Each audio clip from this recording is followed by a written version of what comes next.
Hello everyone, I am Akshay and you are watching Educate TV. आज की इस video में हम लोग फिजिक्स का स्टार्ट करने वाले हैं। ठीक है, तो सबसे पहला जो चैप्टर मैं स्टार्ट करने वाला हूँ वो है इलेक्ट्रोस्टैटिक्स। और इसमें जितने भी इम्पोर्टेंट क्वेश्चंस आए हुए हैं उन्हीं के बेसिस में मैं आपको कंसेप्ट समझाने का ट्राई करूँगा। एक्स्ट्रा मैं कुछ भी नहीं बताऊँगा। ठीक है, तो जो भी मैं बताऊँगा वो आपको सीरियसली लेना है कि वो इम्पोर्टेंट है और उन्हीं को आपको स्टडी करना है। उसके अलावा आपको कुछ भी स्टडी नहीं करना है। ठीक है, तो इतना करोगे तो आप मार्क्स स्कोर कर लोगे। तो चलिए स्टार्ट करते हैं। और इसमें मैं सबसे पहला जो टॉपिक मैं स्टार्ट करने वाला हूँ इलेक्ट्रोस्टैटिक्स में वो है प्रॉपर्टीज़ ऑफ इलेक्ट्रिक चार्जेस। मतलब इलेक्ट्रिक चार्जेस का क्या क्या प्रॉपर्टी है। तो आपको 3 प्रॉपर्टी पढ़ने हैं इलेक्ट्रिक चार्जेस का, जिसमें तीनों ही इंपॉर्टेंट है। और तीनों में से एक जो सबसे मेन इंपॉर्टेंट है वो है क्वांटाइजेशन ऑफ चार्ज। ये सबसे ज़्यादा इंपॉर्टेंट है तीनों में से। ठीक है, तीनों ही इंपॉर्टेंट है, बट ये इसको आपको करके ही जाना है, इसको आपको छोड़ना ही नहीं है। ठीक है, तो मैं इसमें बता दूं, सबसे पहले समझा देता हूँ एक एक करके। Additive nature of electric charge ये फर्स्ट है, फिर दूसरा जो है quantization of electric charge second, तीसरा इसका प्रॉपर्टी है कंजर्वेशन ऑफ इलेक्ट्रिक चार्ज। ठीक है, तो सबसे पहले मैं समझाता हूँ कि additive nature of electric charges का मीनिंग क्या है। देखो, एडिटिव नेचर का मीनिंग ये है कि अगर कोई बॉडी है सपोज, ठीक है, उसमें मैंने चार्ज दे दिया 10 कूलम, 15 कूलम, 20 कूलम, 50 कूलम, उसी बॉडी पे दिया है। ठीक है, तो उसका जो नेट चार्ज होगा उस बॉडी पे वो सारा का समेशन होगा। दैट मीन्स कि if a body consist of Q1, Q2, Q3, Qn तक, तो then total charge on that body will be Q total equal to Q1 plus Q2 plus Q3 ऐसे करके Qn तक। जितने भी चार्ज उसमें इंडिविजुअली दिए जाएंगे वो टोटल जो चार्ज होगा उसका इक्वल होगा। ठीक है, तो अब देखो क्वांटाइजेशन ऑफ चार्ज क्या है। क्वांटाइजेशन ऑफ चार्ज मीनिंग ये है कि क्वांटाइजेशन का मीनिंग होता है कि क्वांटा, ये क्वांटाइजेशन जो वर्ड आया है ये क्वांटा से बना है। क्वांटा मीन्स वो एक स्मॉल पैकेट है, मतलब उससे छोटा वो नहीं रह सकता। जैसे एक इलेक्ट्रॉन है, सपोज इलेक्ट्रॉन का चार्ज कितना होता है, जितना भी होता है 6.02 इंटू 10, ठीक है, 10⁻⁻19 कूलम।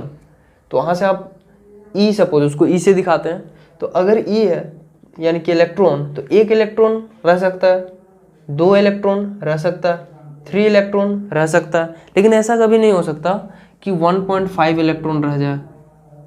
मतलब जो चार्ज है वो इसका इंटीग्रल मल्टीपल पे ही रहेगा। मतलब 2 रह सकता है, 3 रह सकता है, -3 रह सकता है, लेकिन कभी भी 1.5 नहीं रहेगा, फ्रैक्शन में नहीं रहेगा, 3/2 नहीं रहेगा, 1/2 नहीं रहेगा कभी भी। तो दैट मीन्स यहाँ पर जो नंबर होगा वो हमेशा इंटीजर होगा। उसी को हम लोग बोलते हैं क्वांटाइजेशन ऑफ चार्ज।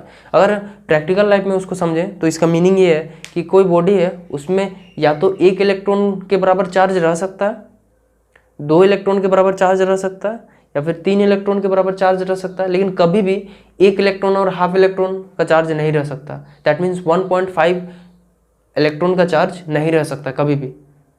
बात समझ में आ रही है? इसी को हम लोग बोलते हैं क्वांटाइजेशन ऑफ इलेक्ट्रिक चार्ज। देखो क्या लिखा हुआ है यहाँ पर, the charge on anybody is always an integral multiple of ई।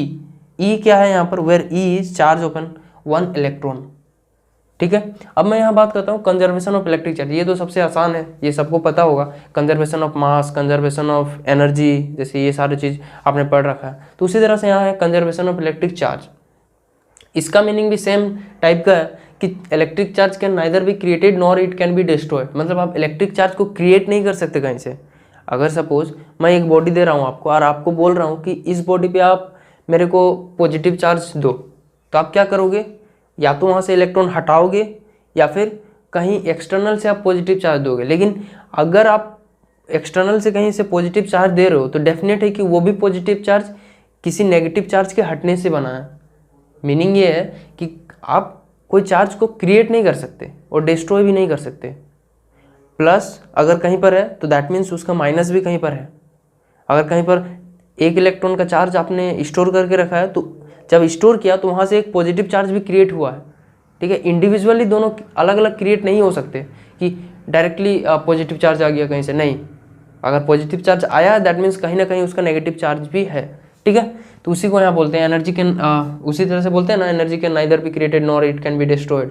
उसी तरह से यहाँ पर भी electric charge can neither be created nor it can be destroyed. और यहाँ पर इसको हम लोग ट्रांसफॉर्म कर सकते हैं। मतलब एक बॉडी का एक पार्ट से दूसरे पार्ट में हम लोग देखो, it may get transferred from one part of body to another but net charge always remains the same. ठीक है। तो आई होप आपको समझ में आ गया होगा।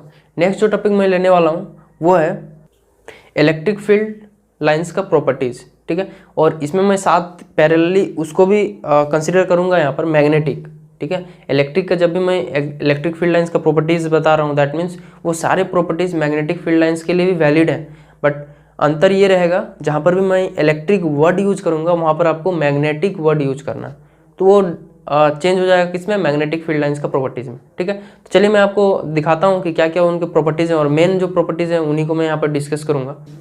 सो स्टूडेंट चलिए हम लोग देखते हैं कि इलेक्ट्रिक फील्ड लाइंस और मैग्नेटिक फील्ड लाइंस का क्या क्या प्रॉपर्टीज़ हैं। तो सबसे पहला यहाँ पर जैसे मैंने लिख रखा है कि electric field lines start from positive charge, means अगर कहीं पर पॉजिटिव चार्ज है, सपोज ये पॉजिटिव चार्ज है, ठीक है, तो यहाँ से इलेक्ट्रिक फील्ड लाइंस हमेशा आउटवर्ड रहेंगे, ठीक है, कभी भी इसमें इंटर नहीं करेंगे। इंटर कहाँ पर करेंगे,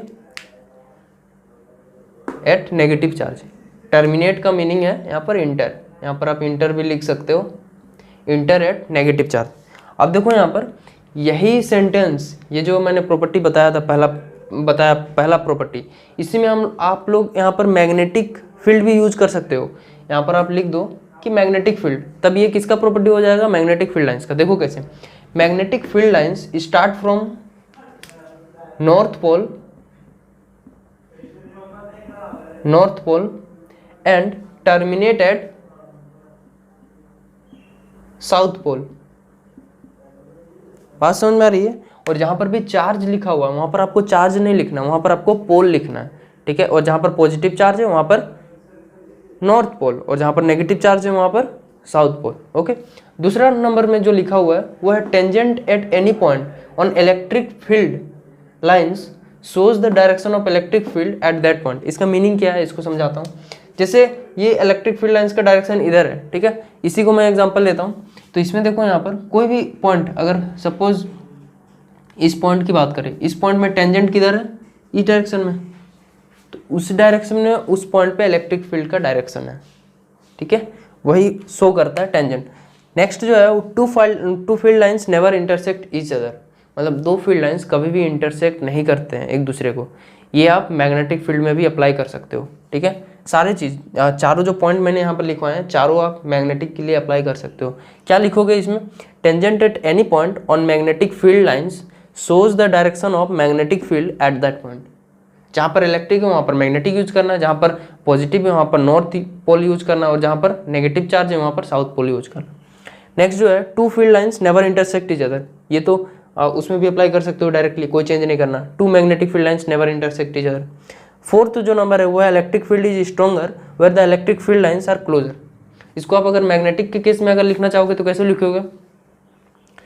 लिखोगे, magnetic field is stronger where the magnetic field lines are closer, okay. तो आज मैंने दो टॉपिक को कवर किया, क्या क्या, प्रॉपर्टीज ऑफ इलेक्ट्रिक चार्जेस, दूसरा properties of electric field lines, और साथ में properties of magnetic field lines, ठीक है। तो ये आपको 4 ही पॉइंट याद रखने हैं। बुक में आपको बहुत सारे पॉइंट्स मिलेंगे बट उनको आपको ध्यान नहीं देना। क्यों, ये रीज़न है कि आपको जब भी प्रॉपर्टीज ऑफ इलेक्ट्रिक या मैग्नेटिक फील्ड लाइंस पूछा जाता है, आपसे कभी भी 6 मार्क्स का 5 मार्क्स का नहीं पूछा जाता, आपसे ज़्यादा से ज़्यादा 2 या 3 मार्क्स का पूछा जाएगा।